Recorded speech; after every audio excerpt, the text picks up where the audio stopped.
All right, time now to have a look at the economic week ahead with Heidi Giokos. Heidi, let's talk a little bit about the manufacturing data that is coming out this week. This is going to be telling in terms of how healthy our economy actually is. Yes, most certainly, Faith. We do know that manufacturing data is expected to be released on Monday, in fact. And this is always used as a gauge to determine how healthy our economy is, our manufacturing sector is. And we do know that it's normally called PMI, but it's APSA's Manufacturing Purchasing Managers Index, and this is going to be the data for the month of January. In December, we saw a slight decline, and many economists are expecting that there might be a further decline. Of course, they do not want it to go below 50 points because this does not show a good recovery or a good manufacturing activity. Of course, load shedding as well as the adjusted level 3 lockdown regulations are going to play a significant role in terms of how the data fares and the numbers that come out on Monday. But of course, many are not expecting it to be too good because of what the new adjusted level 3 has done to the economy and economic activity, as well as load shedding that we've experienced over the month. Not very good news for motorists, Heidi, because petrol is also expected to go up on Wednesday. Oh, I cringe. I know. I actually tweeted something over the last couple of days to say that I'm thinking of getting a donkey. It's very Greek of me to say that, but unfortunately, petrol is going up, and you know, the expectation is that it's most likely set to go up by over 80 cents, and diesel and paraffin also by over 80 cents.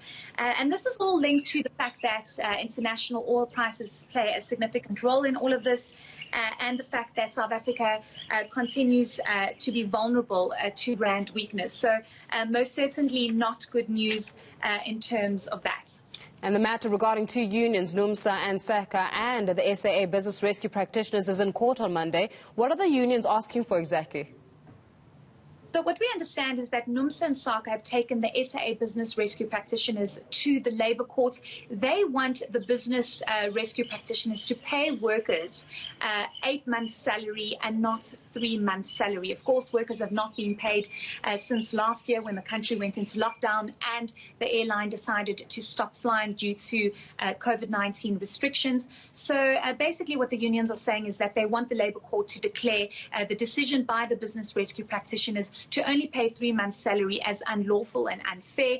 They also want the labour court to allow for the payments of salaries to include the 5.9 salary increase that was agreed upon in December of 2019 and a 13th check. We've also seen the Department of Public Enterprises, who's the main shareholder in this, and the Minister of the Department, Praveen Gordhan, trying to intervene and object this application by the two unions, saying that there is no money and what the business rescue practitioners are offering is all they can offer.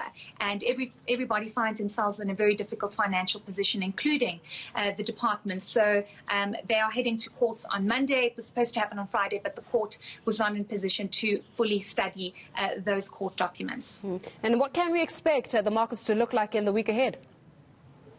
Well, we've seen quite low markets over last week, but in terms of what we've seen over the weekend, we've seen quite positive news in terms of vaccine news, and this is definitely going to boost confidence in terms of low stocks that we are seeing. Also, what's interesting is that the South African Reserve Bank Governor, Lesetja Kganyago, indicated that there might be some room to maneuver in terms of lowering interest rates. Of course, we saw that happening over the course of the whole of last year to bring some relief to businesses, consumers and South Africans because of the impact of COVID-19. So that's some positive news. And in terms of the rand, Faith, I must say that it's been a good time for the rand. It's been hovering around just under 14 rand to the dollar, 15 rand, and definitely more news and more factors coming in with regards to the vaccine might definitely contribute to the rand strengthening further. So those are some of the things we'll be looking out for.